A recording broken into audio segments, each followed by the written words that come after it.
నమస్తే రైతన్నలు, నేను మీ రాజు పునుతల. మీరు ఇప్పుడు చూస్తున్న ఈ యొక్క మొలక వచ్చేసి జూంబా వరి విత్తనాలు.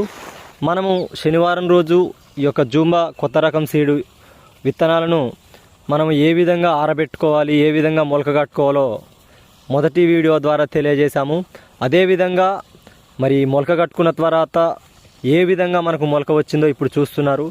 నేను శనివారం రోజు ఒక రోజు మొత్తం ఈ యొక్క విత్తనాలను ఆరపోసుకొని, ఎండకు ఆరబోసుకొని, అదే రోజు ఒక నైటు మొత్తం వీటిని నీళ్ళల్లో నానబెట్టుకొని, ఆదివారం రోజున ఉదయం ఈ యొక్క మొలక విత్తనాలను బస్తాల గోనె సంచులలో కొంచెం అల్కల్కగా 2 సంచులలో తీసుకోవడం జరిగింది. తీసుకొని ఆదివారము సోమవారం 2 రోజులు ఉదయము, మధ్యాహ్నము, సాయంత్రం బాగా తడిసే విధంగా నీళ్లు పోసుకోవడం జరిగింది. ఈ యొక్క కొత్త విత్తనాలు చాలామంది ఈ యొక్క యాసంగి రోజు మండే అనేది మొలక సరిగా రావట్లేదని చాలామంది రైతులు అక్కడక్కడ చెప్పడం జరుగుతుంది.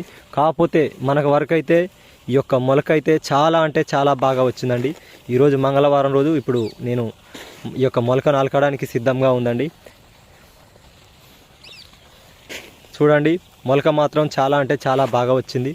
ఓకే, ఈ యొక్క మొలకను మనం అలుక్కున్న తర్వాత నారు ఏ విధంగా వచ్చిందో మరొక వీడియో ద్వారా మనకు అందరికీ తెలియజేయడం జరుగుతుంది. ఓకే అండి, థ్యాంక్ యూ రైతన్నలు.